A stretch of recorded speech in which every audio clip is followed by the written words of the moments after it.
Yep, it's the old fart again, but I did want to follow up on my last video, which was giving you some links and advice on moving to Australia. Because, as you know, I am happily Australian.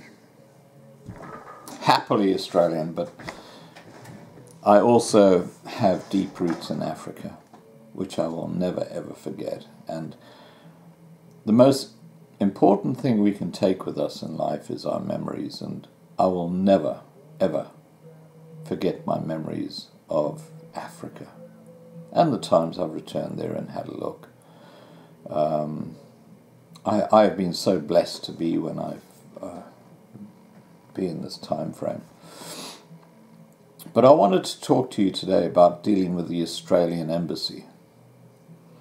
And this is a very, very personal reflection. Okay, so just know that. I migrated to Australia in 1986. I put my application in 1985, just before they had this phone answering system where if you put in an application, they would give you a number and then told you what to do, but you wouldn't actually speak to someone. So I actually got to speak to someone. I was lucky. Now, the first time I dealt with the Australian Embassy was in about August, September 1985. And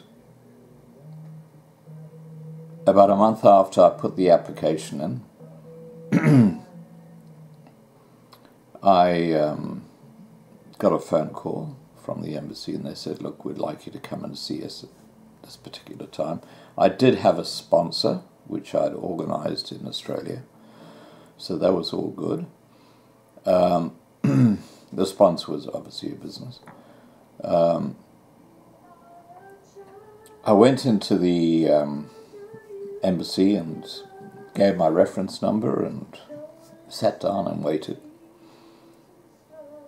And this is a fair dinkum true story. Okay, it's everything is absolutely true. My wife and I walked into the interview room, and across the table was a fellow with the name of Henry Google. That's G-U-G-E-L, Henry Google. And he was a nasty bit of work. You know, he was saying, look, in Australia you can't go and friggin' shoot Aborigines on the street and shit like that. And I was saying, well, hell, I grew up with blacks. I'm colorblind.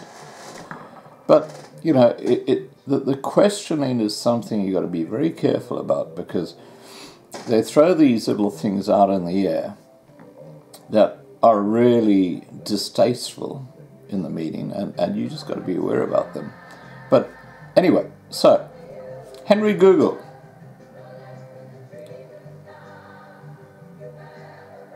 It was coming up to Christmas, and this is after the interview. We walked out, and I thought, oh well, because I was told they would take 2 years for the application to be considered. Now, 2 years for the application to be considered. Obviously, there was a huge waiting line in front of me.